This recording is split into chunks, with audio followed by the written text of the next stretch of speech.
Peace be upon you.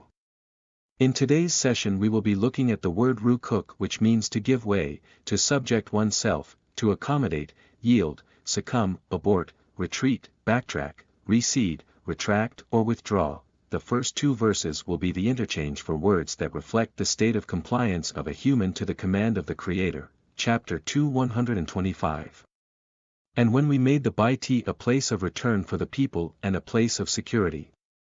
And take, from the position of Abraham a bond of linkage.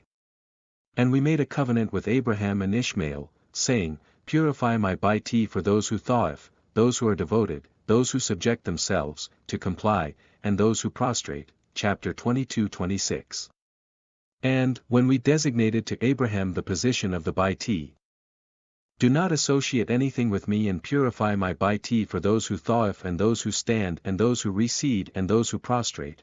Next, we will look at verses that demand humans to be receptive to the commands of God and not be opposed to it, chapter 77-48. And when it is said to them, Yield, they do not yield, chapter 2:43. And establish the protocols and maintain the state of purity and succumb with those who succumb, chapter 3:43. O Mary, be devoutly obedient to your Lord and prostrate and abort with those who give way, chapter 22:77. O you who have believed, backtrack and prostrate and serve your Lord and do good, that you may succeed. The next two verses will identify the allies of those who believe. Chapter 5:55. Your ally is none but God and His messenger and those who have believed, those who establish the protocols and maintain decency, and they accommodate. Chapter 9 112. Such believers are the repentant, the ones who serve, the praisers, the movers for His cause, those who retract and prostrate, those who enjoin what is right and forbid what is wrong, and those who observe the limits of God. And give good tidings to the believers. The next verse will show the transition of a state and the following verse show the traits of those who are in submission and the effects it has on the disbelievers, chapter 38-24. David said, He has certainly wronged you in demanding your you in addition to his yous. And indeed, many associates oppress one another, except for those who believe and do righteous deeds, and few are they.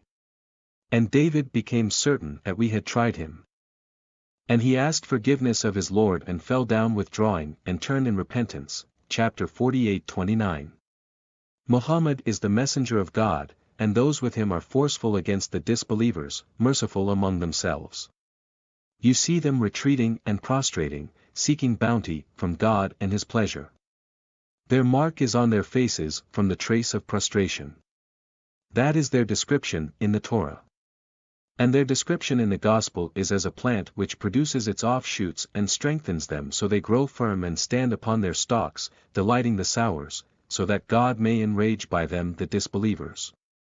God has promised those who believe and do righteous deeds among them forgiveness and a great reward. So consider your position, will you yield?